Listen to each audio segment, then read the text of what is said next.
the antidote to uncertainty isn't certainty. It's self-trust. Wow. That's what's going to see you through because nobody's going to be able to tell you exactly what jobs, what professions are going to get rocked. Like anybody who tries to tell you doesn't know they're probably selling something. Yeah. We don't know. It's moving too fast. So the only thing you can default back to is trusting yourself to know that from that place, you will figure out a path forward. You'll find a way.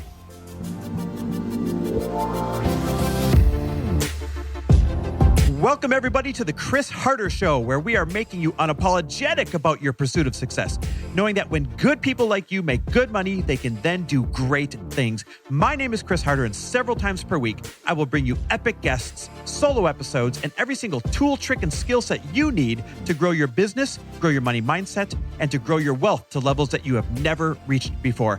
I've ended up in a unique place in life where I've got the experience, the connections, and all of the secrets that it takes to be successful. And I'm lifting the curtain to reveal it all to you in an effort to help put you in a position of abundance so great that you can then be as generous as possible. So let's lock arms and let's get started. Hey, everybody. Welcome back to the Chris Harder Show. Now, normally I do a solo episode, but I've got a real treat for you today. I've got one of my best friends in the world, Seth Mattison, happened to come into town and stay at my house for a couple of nights. And so I said, bro, I am roping you into a quick mini episode, and we're going to talk about the things that fall under your expertise. Now, to understand who Seth is, you have to understand that he is one of my best friends because he is such a high quality human being and such a deep thinker. He loves to go deep and analyze on everything, which is why he ended up with the career that he has. He is one of the world's most sought after experts in workplace trends and graces the stages of the biggest companies in the world, both consulting and speaking at their events, companies like State Farm or Lilly, the pharmaceutical company, or the Dallas Cowboys. I mean, anyone who's everyone hires him to come and talk about the future of workplace, the future of employment, and what kind of trends are happening. And what's the biggest trend that's happening in the world right now? Well, the rollout of AI and the uncertainty around it. And so I said, bro, I'm going to rope you into this, and we're going to talk about what to do with uncertainty, whether you're an entrepreneur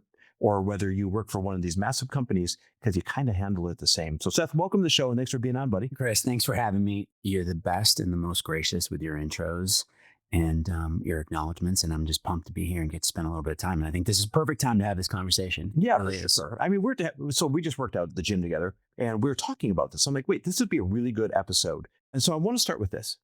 My question to you at the gym was, AI is coming. Nothing's going to stop it.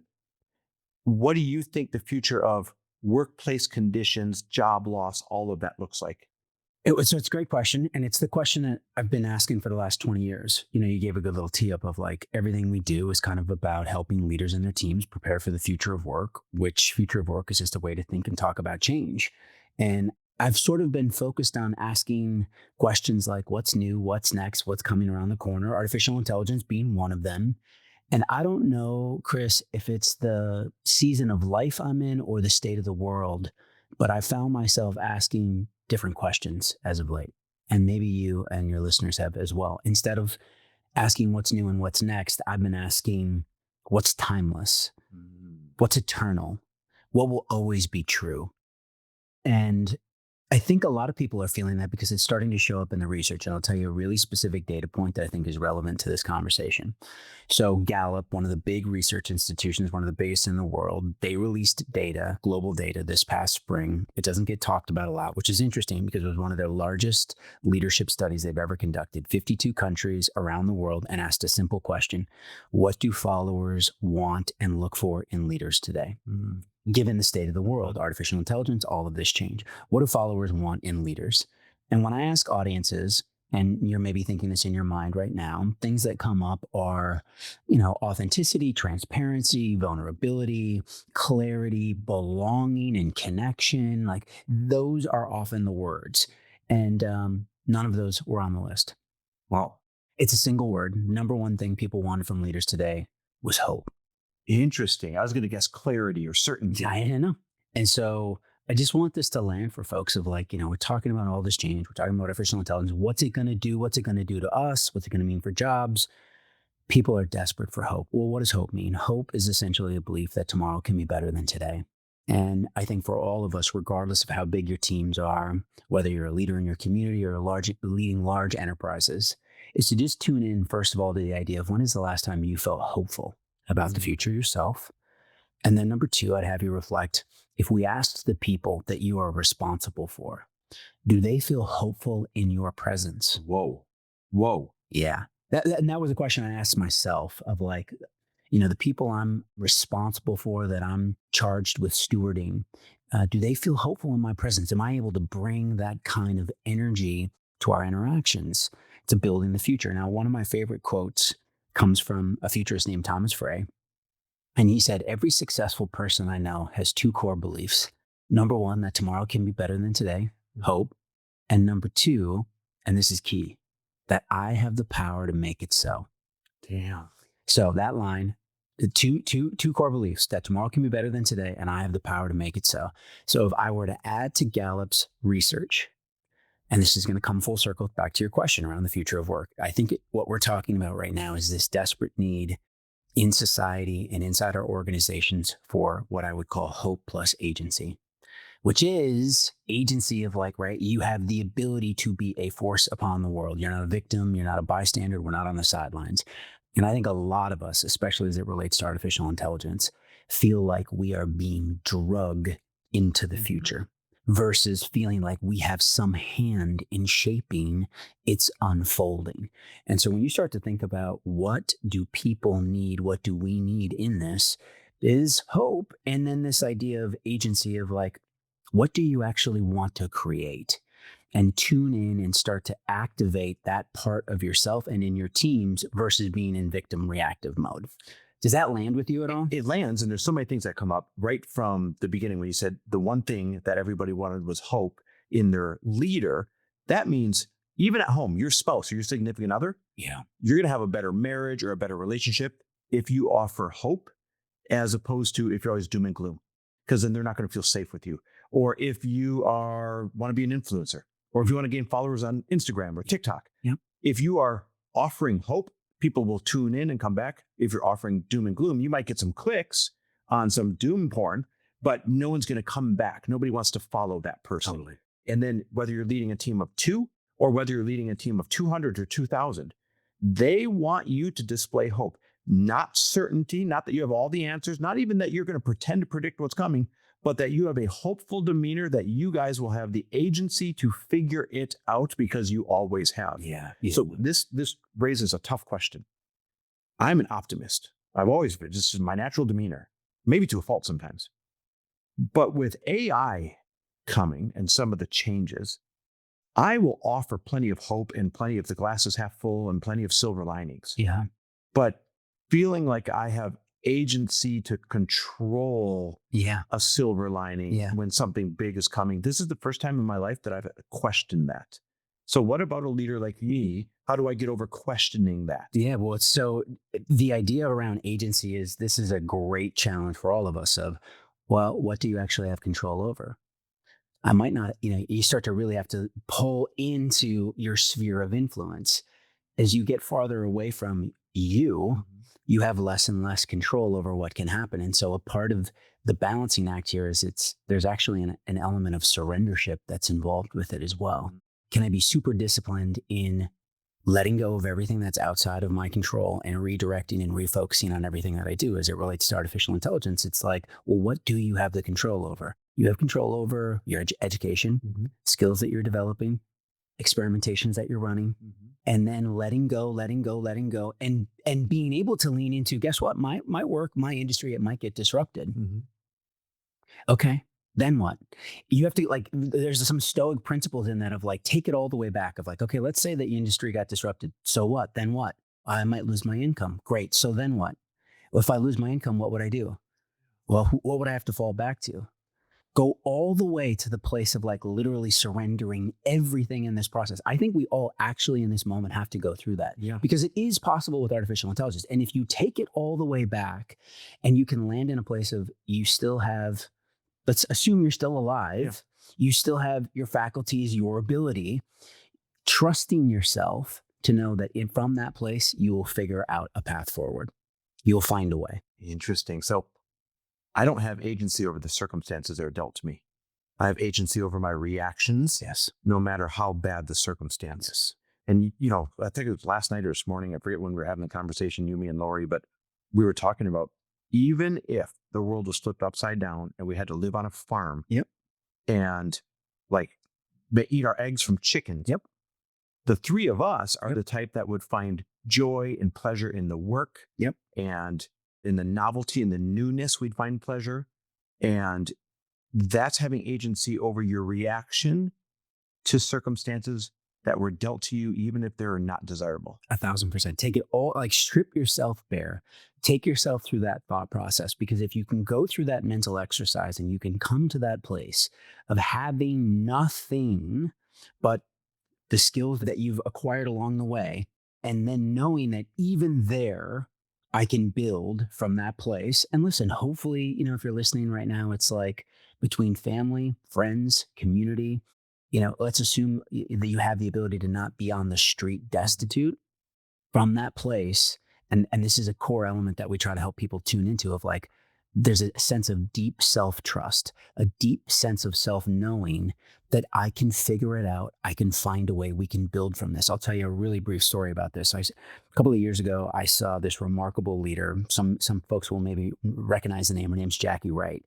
She was the chief digital officer at Microsoft for a long time. She's now the chief transformation officer at McKinsey. And a few years ago, she was at a conference and she said to the room, and I'll never forget this question. She said, "How are you going to prepare for a world that you won't even recognize? How do you prepare for a world that you won't recognize?" I think that strikes fear in most people. Yeah. It struck fear in that room. It struck fear in me, to be honest, because, the first thought that went through my mind is, well, a part of my value proposition at the marketplace is we help people develop the skills of the future. But in a world that's changing that fast, you don't even know what skills are going to matter. What's going to matter? And what's funny is it was almost as if in that scenario, she could read my mind across that conference room, because she followed that statement up by saying, in a world that changes that fast, skills will come and go, but mindsets make you indispensable. Whoa. Now, some of your listeners, maybe you're thinking, well, what's the difference between a skill and a mindset? The way I like to think about it, a skill is something you do. A mindset is the lens or the framework through which you see all that you do. It shapes how you experience the world. And I think in this moment in time, it's a good opportunity to take inventory on your mindsets. It's a good time to take inventory on your team or your cultural mindsets, because they are going to shape your experience. Now, Jackie closed her remarks in this story, and I raced backstage to try to catch her before she left. And I'm like, "Jackie, I hear you on the mindset front, but what mindsets are really going to matter?" And she's kind of getting whisked away, right? Because they're going to throw her on the private jet off to the next meeting. And she smiled, comes back to this idea of self-trust. She said, "Seth, I trust myself completely." And at first I'm kind of like, really? Like that's the big mindset? And there was so much profound wisdom in it. She sort of kind of smiled at me. And this speaks to something you said earlier. She said, "Seth, the antidote to uncertainty isn't certainty. It's self-trust." Wow. And that has stayed with me all these years later. The antidote to certainty isn't certainty. It's self-trust. You made the comment of like, you might not be able to communicate or deliver certainty in your life and to the people around you, to your family, to your teams. And a lot of people, they hesitate because we're waiting for certainty. I heard a leader, big CEO of a big oil and gas company a couple of months ago, he said to his team, he's like, "You're waiting for certainty. You can't wait for certainty. You can fight for clarity, but don't wait for certainty. It's not coming." And so this idea of like, how can I trust myself enough to take shots, to make moves without all of the information, without absolute certainty? And for a lot of entrepreneurs, I mean, yourself included, you're navigating a lot of uncharted territory right now. That ability to trust yourself, you really tune in, like, what does that mean to trust yourself? It means you're not waiting for other people's permission or validation. It means that you start to quiet that limiting belief and the self-doubt and the second guessing. Right? You trust your intuition. You're willing to make bold, decisive decisions and actions without all of the information. And it is a deep mindset. And I think this is important in this time of saying like, even if I'm wrong, I'll learn. Even if I fail, like I'll grow through it. Even if the path isn't clear, I'll find a way. Like that kind of energy and the team and for yourself, like that's what's going to see you through, because nobody's going to be able to tell you exactly what jobs, what professions are going to get rocked. Like anybody who tries to tell you doesn't know. They're probably selling something. Yeah. We don't know. It's moving too fast. So the only thing you can default back to is mindsets, agency. Doesn't matter what happens. I'll figure it out. We'll find a way. Here's why that's empowering. I've been looking for certainty. I want an answer. I want a trend. And the answer is, well, you're not going to get it. You have to have the certainty that you'll figure it out because you've got the mindset to. And some people might hear that and be like, that's not the answer I was looking for, but it doesn't matter. Doesn't matter. All that matters is if you choose to be one of the ones that says, I will figure it out. And if so, you'll end up in the best case scenario of that time. Or if you don't have that mindset, yeah, you're probably going to really struggle and be one of the ones who gets their asses handed to them. It's going to force all of us through a season of surrendership. And when I say that, I've said that a couple of times now, like surrendership doesn't mean giving up. It doesn't mean like we sort of throw our hands up in the air and like, I guess I'm just going to get swept away. It means I'm relinquishing control. Yeah. And trusting that regardless, because I'm going to keep leaning in, I've got the right mindsets and I'm trusting that I'll figure it out and find a way, but I can't control. And so I would just invite people to consider that of like, what comes up for you in the thought of like, if I surrendered the need to have absolute clarity and certainty on how this is going to unfold, I need to know what is going to happen to my industry, to my profession, and just say, it actually doesn't matter. Mm-hmm. Because I'm going to be okay. Yeah. We're going to be okay. I'm choosing. So this kind of goes back full circle to the hope piece. How do you help people have hope? Well, I'm spending more time thinking about how do I help myself have hope first. Mm-hmm. Yeah. If I can help myself be hopeful, I'm finding it's helping the people around me to be hopeful. Not to interrupt, but so it's okay if we're not hopeful right now, as long as our first move is to figure out how we can be hopeful individually. Yeah. Okay. Yeah. Yeah. Because you might be thinking like, God, maybe I don't feel hopeful. And you know what? Give yourself some grace around that, because there's plenty to not be hopeful about. I mean, we also live in an era of just like under constant attack of anything but hope. Mm-hmm. We can't open up any of our social media apps, turn on the news, turn on the television. Negativity. It's endless. Politics. And they're profiting off of that. Yep. And so you have to protect your peace with so much discipline. You got to fight for it, because, the second you open it up, it's like you are opening yourself up to being emotionally hijacked. And so I'm trying to be more mindful of it. I'm definitely not perfect. And, but I do think of like, is this protecting my peace? Is this helping me formulate hope? Is this helping me stay in this vein of like high agency, high ownership, focused on the world I want to be a part of creating and not getting swept up in something that I don't? And like, that's it. Yeah. It's all we have. I think that this advice that you gave was so timely for a lot of people right now that are anticipating change and didn't know how to navigate it. I think you gave them the exact tools on what muscle they need to build. And that is their own inclination of hope, so that they can then go spread hope to other people. And if you hear that and you're like, that's not the answer I was looking for, too bad. That's the answer that you need to choose to try on for size right now. And if you do, that's going to give you the highest likelihood of a good outcome as we go through the inevitable change as new technology is getting here. 1,000%. Can I give one final idea before we close? So this idea of like, where's the safe havens? What's the hills that we can defend as we sort of move into this new area and territory, especially with artificial intelligence? So I'm sort of giving the hope, agency, surrendership piece. The last thing I'll say, last month, so in September, I got to speak at this really interesting company's client event. The company's called TD SYNNEX. They're a big tech distributor. And they had their top 15 clients in the room in Vail, special little gathering. And the morning was split between myself and Zach Cass. Mm-hmm. Now, for those of you who aren't familiar, Zach led the go-to-market strategy for OpenAI. So right in the heart of like all of this transformation, right? And Zach, he had great remarks, but there was one line he left the room with that really stuck with me. He said to them, when intelligence becomes abundant, it will create an opportunity to evaluate what becomes scarce in your business and work to protect and curate that. When intelligence becomes abundant, what becomes scarce in the business? And so I think there's a really interesting frame there for us of like, if intelligence and information is abundant, that starts to be commoditized. AKA AI. Exactly. AI is doing that. Yep. I start to ask yourself of like in my industry, in my space, in the services I provide, what becomes scarce? What becomes sacred?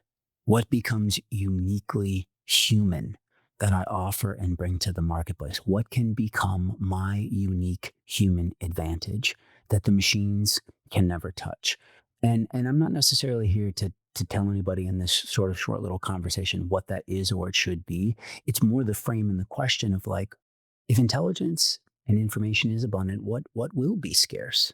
Because when something becomes so abundant, it becomes valueless, or at least the value goes down, supply and demand. It becomes commoditized. So when you're asking yourself, well, what's scarce that I can still provide? That'll be the thing that's valuable. Yes. And that's where you shift towards. Do you know what yours is? Yeah. So my whole new piece and body of work is around this idea of putting our love to work. I think, people talk about the human advantage. And I think about, well, what does that actually really mean? And that really led me back home to my deepest connections. I grew up on a fourth generation farm in Minnesota, and father, grandfather, great grandfather, 100-year history. But my grandmother really inspired this latest bit of work. And the best way to describe her is she was the kind of person who liked to show others she loved them through food. And my guess is, you and those tuned in to listen right now probably have someone like that in their life, or they've known someone. Food is their love language or acts of service. And I got to experience that a lot growing up. We lived right next door. And food mattered a lot in our family, like I bet for many of you, partially because we didn't have a lot. Farming in the 80s was brutal. Interest rates through the roof, crop prices in the toilet. Didn't have a lot of money. Saw a lot of people losing their farms, but there was always enough to make something special to eat. And I thought a lot about that when I started my Farm Future Sight Labs of like, why did everything always taste better in Grandma's kitchen? And I felt like it was this combination of her love of people mixed with her love of cooking meant that you could taste the love. Yep. And the last 18, 24 months with the team in research, I've been asking this question of like, if you can taste love in food, can you see love in products and services out in the world, in brands? And I've just started to try to pay attention. You walk into a beautifully designed hotel lobby, or you slip into the driver's seat of a Ferrari, or Ducati Testastretta engine when it hits 7,000 RPMs, this new vintage parked in the garage, like the stitching, an Hermes scarf or a bag, the attention to detail, the artisanship. And then I really came to the conclusion that everything great that has ever been made, everything truly beautiful that has ever been made, it was made with love. And this idea of love being in the thing. And, I first said that line in a corporate audience. People were sort of like, I don't know if love is a strategy. Like, can you say love in a boardroom? And I challenged that to say, we're not talking about love as the energy of connection. We're talking about love as the energy of creation. And there's loved it enough to go through the muck to create that thing. Yeah, to sacrifice. I think if I were to give a definition, I think it is to leave a part of yourself in something. And so if you ask what's scarce, what's sacred, what's the thing we have to defend against the machines, it is to leave a part of yourself in the thing that you are making, that you're bringing to the marketplace. And that doesn't mean it has to be a physical product. Anything can be made with, you can help facilitate a meeting. This little conversation right here, like, because what does it mean? Something that's made with love, characteristics or qualities, it's reverence, it's attention to detail, it's passion, it's joy, it's history, it's legacy. There's an energetic signature of the person who made it. And so my challenge to all of you is to just tune into that of like, again, if information, intelligence is abundant, what becomes scarce? Machines are never they can mimic love, but they can't replicate the history, the pain, the joy, the suffering that has gone into the thing that you are making. Leave a part of yourself in the things that you make. That is the ultimate competitive advantage, because everything else is going to be commoditized. As well. That is really good. Every single bit of advice that you just gave over the last little bit is deep and meaningful and valuable based on where we're going. And I think people are going to be better off because they've sat and listened to this.